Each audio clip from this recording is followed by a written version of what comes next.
l'Inter va devoir souffrir, il y aura plus d'espace. Isman Kovac, il a 40 ans, il dirige sa troisième finale européenne, il avait dirigé celle de Conference League.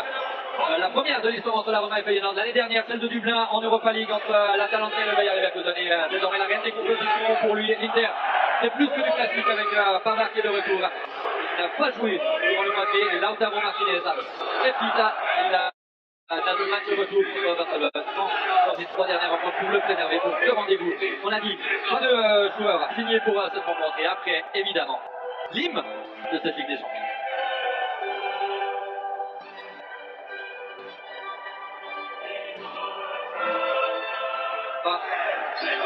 Il a été champion du monde, Dembélé aussi, il a été champion du monde et il y a des joueurs qui connaissaient tout grand match, qui savent ce que cela signifie de jouer de telles rencontres. Le coup d'envoi, dans quelques instants, tout est prêt, Raphaël, pour cette énorme affiche, cette énorme rencontre. Débute, ce qui était attendu, qui était sa toile, c'est la première partie de la saison, ballon perdu par Dembélé, et là, l'Inter va essayer d'être efficace dans ce jeu en transition. La faute immédiatement sur la 93e, c'est complètement trompé sur cette action. Et cette fois-ci, Dembélé sur le côté, et repique au centre, il frappe. Même jambe de frappe, facile à capter pour Sommer. Ça se précise, et on a quand même déjà vu 3 joueurs. Le voilà Kvaratskhelia, il trouve une solution dans les 16 mètres. Quintana, oh quel bon ballon, et la passe au centre pour Hakimi, c'est 1-0. C'est 1-0, il n'y a pas de hors-jeu, tout est allé beaucoup trop vite pour la défense de l'Inter sur cette action de Manuel. Hakimi refuse de célébrer cette réussite. A priori, pas de hors-jeu. Le Paris Saint-Germain, dès la 12e minute, récompensé de son début de match assez impressionnant. Un but magnifique, c'est toujours quand un joueur peut mettre le ballon raté dans un but vite, ça veut dire que l'équipe, le collectif, a fait une action offensive magnifique. Il faut la revoir dans le slow-mo. Là, cette passe-là dans l'intervalle magnifique, mais après, pas du tout égoïste. C'est qui met la passe? Là, c'est Doué qui joue. Vraiment, pas du tout égoïste. Une passe magnifique sur Hakimi qui doit juste mettre le ballon dans le but. Et quand on parlait de rotation, la position de Doué n'est pas du tout celle qui est naturelle par rapport à ce qui était. Parce que pour l'instant, les Nerazzurri sont privés d'options par l'adversaire. Ça va être intéressant de voir si à un moment donné ils vont avoir cette intensité pendant 90 minutes ou si à un moment donné ils lâchent un petit peu et puis donnent plus de contrôle à l'Inter. Pour l'instant ils ne veulent pas, ils mènent 1-0, ça continue à presser. Et les faits, les résultats parlent pour Luis Enrique avec cette finale décrochée.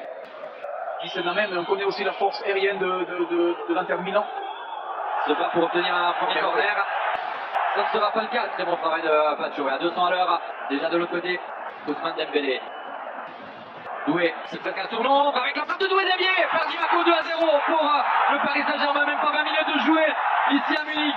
Et Paris fait déjà le trou dans cette rencontre. Rien à faire pour Yann Sommer parce que Di Marco a touché le ballon de Doué.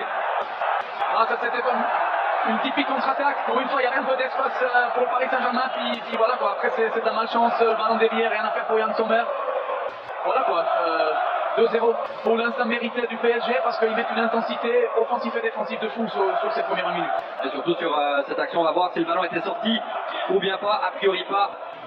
Là il y a des espaces pour une fois sur cette contre-attaque, ça ils aiment, des joueurs comme Désiré Doué. Et il y a presque un surnombre au terme de l'action. Dembélé, ouais c'est lui, ouais, là il y a encore Neves qui vient. Belle frappe, déviée, rien à faire pour Yann Sommer. 2 pour le Paris Saint-Germain, 0 pour l'Inter. La résilience de l'Inter, mise à contribution. Des occasions de but ou des actions de but par le jeu. Donc quand tu as des coups de pied arrêtés, et c'est une de leurs forces, il faut bien les tirer. Parce que 78% d'un corner, c'est le tireur, c'est le ballon. Et là, il y a des bons tireurs. Il y a un joueur particulièrement doué, c'est Çalhanoğlu. Un tir par-dessus, mais signe important de l'Inter qui réussit pour la première fois à frapper au but après avoir déjà encaissé 2 fois. Ouais. Bien tiré, en poussant sur les côtés. Et rendre fou l'Inter, international italien évidemment aussi, il y a presque ça. Et là peut-être à quoi jouer pour Di Marco. C'est très bien défendu par Hakimi qui là jubile presque plus que sur son but. En plus il y avait une position irrégulière. Bon pressing d'abord, bon pressing, bonne récupération de ballon, parfait. Voilà qui est intéressant avec ce centre sauvé par Pacho qui là avait un corner. Çalhanoğlu pourquoi pas rechercher à Thierry, il y a d'autres solutions évidemment avec Pavard, avec Thuram, ça va dans la direction de Thuram, ça file juste à côté, ça c'était la plus grosse occasion de l'Inter. Ouais, mais c'est deux fois sur corner, c'est vraiment une force de l'Inter. Mais c'est clair, dans une finale de Champions, c'est pas assez de se créer des occasions sur corner, mais peut-être ils arrivent à revenir dans le match. Là, il court juste, peut-être essayer d'aller jusqu'à la mi-temps, puis après voir à l'intérieur avec les physios, les docteurs, s'il y a quelque chose. D'air. Doué. Il laisse à Fabien Ruiz, Hakimi. Intercepté par Mendes. Doué, il fait une différence, Doué va frapper et Sommer laisse le ballon filer à côté de sa cage. On en est quand même à 11 frappes dans cette première mi-temps. À 2. Ce qui est aussi un risque. Et voilà Kvaratskhelia pour peut-être une dernière action dans cette première mi-temps. Un nouveau ballon à détourner. Sommer n'avait pas bougé. Cette fois-ci le ballon de Filippo au fond des filets. De la part de Barella. Et je pense que de la part de l'Inter, il faut être content de rentrer en 2-0 à la mi-temps et pouvoir éventuellement ajuster quelques petits dès la première mi-temps. On va voir tout cela dans quelques secondes. Les joueurs de l'Inter sont aussi revenus sur la pelouse. Et donc tout semble prêt pour que cette deuxième mi-temps débute. Les ultimes instructions de Simone Inzaghi, on va refermer la trappe d'où se sont échappés les joueurs pour revenir sur le terrain ici à l'Allianz Arena. Et ensuite, le coup d'envoi sera donné. C'est le cas. On est reparti. Oui.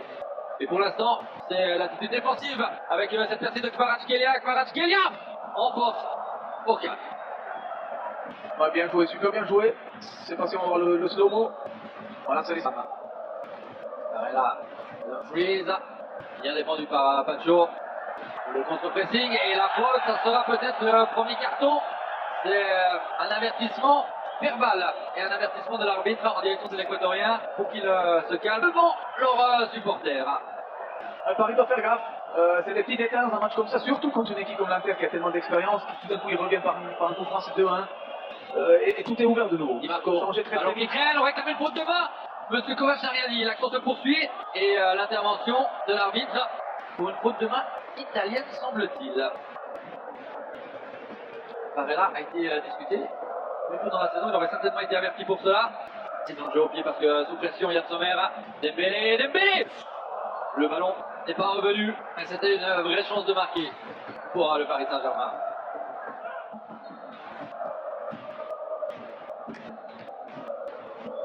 Marco. Le jeu a repris, donc les changements attendront aussi. La faute de Kvaratskhelia. Pisek immédiatement devant pour essayer de placer un coup de tête. Je pense que c'est quand même un challenge lourd, et Donnarumma qui sort mal et qui s'en sort quand même. Il y a eu un choc avec un coéquipier. Acerbi n'y est pour rien et Donnarumma semble KO sur le coup. La rage de Di Marco il y a quelques instants.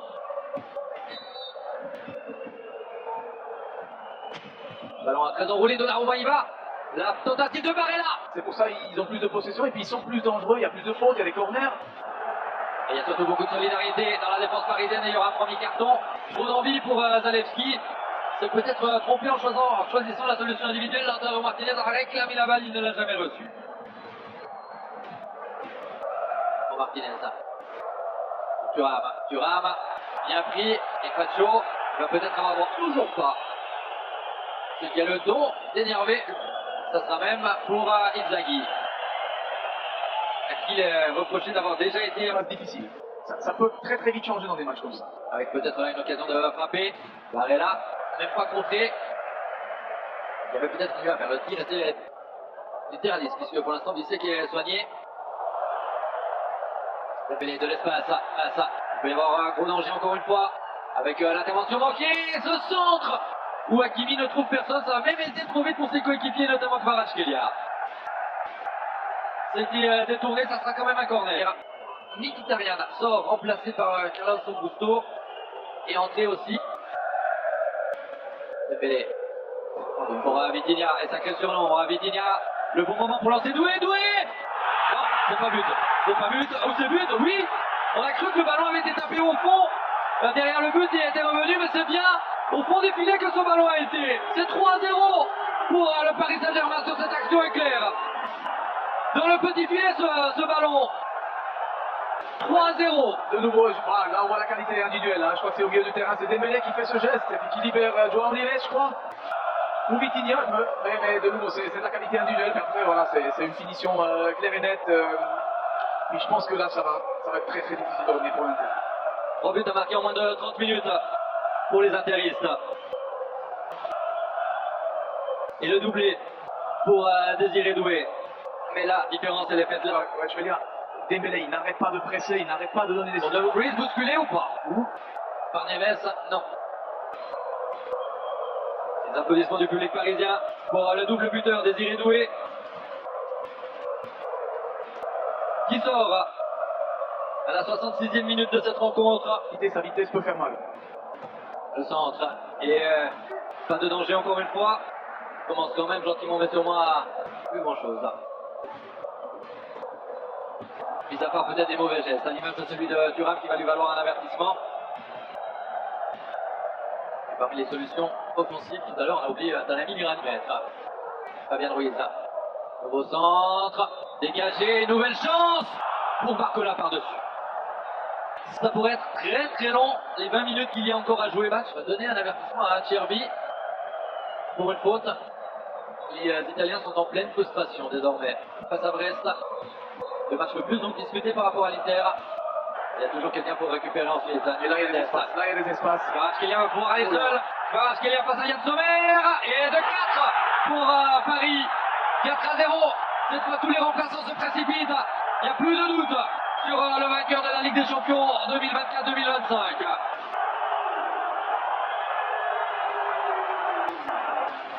Même Luis Enrique sait que tout est joué. Paris 4, Inter 0. Et Kvaratskhelia, évidemment premier buteur géorgien en finale de Ligue des Champions.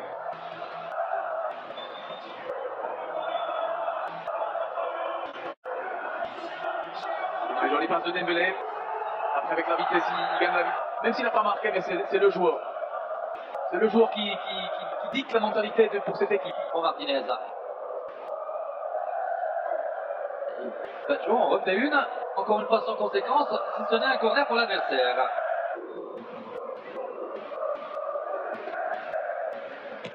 Corner facilement capté par Donnarumma.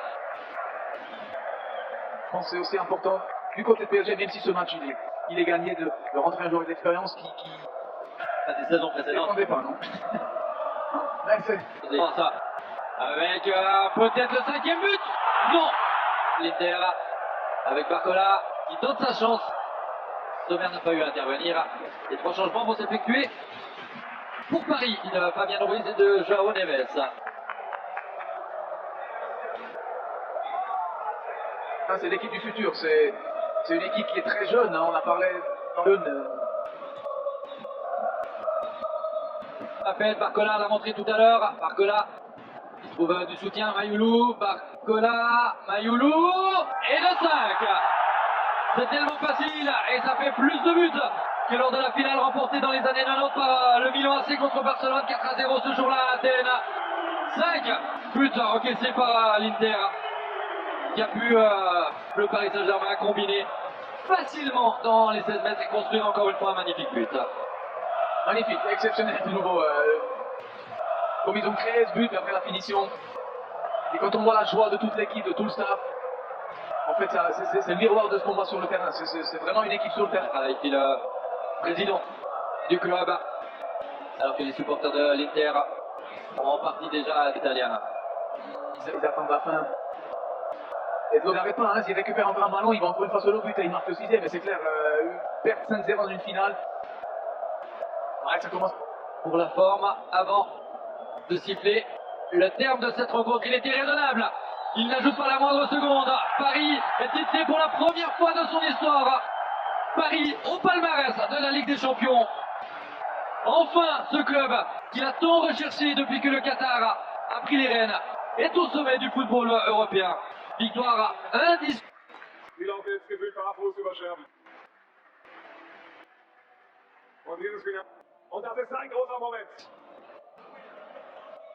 7,5 Kilo, die so viel bedeuten. Er ist jetzt schon am Weinen. Er kann es gar nicht fassen, als Versailles neu geboren ist. Und die Kanonen sind schon ein bisschen früh losgegangen. Nach einem Fehlstart, aber es ist ihnen egal. Champions League-Sieger 2024, 25, Paris Saint-Germain.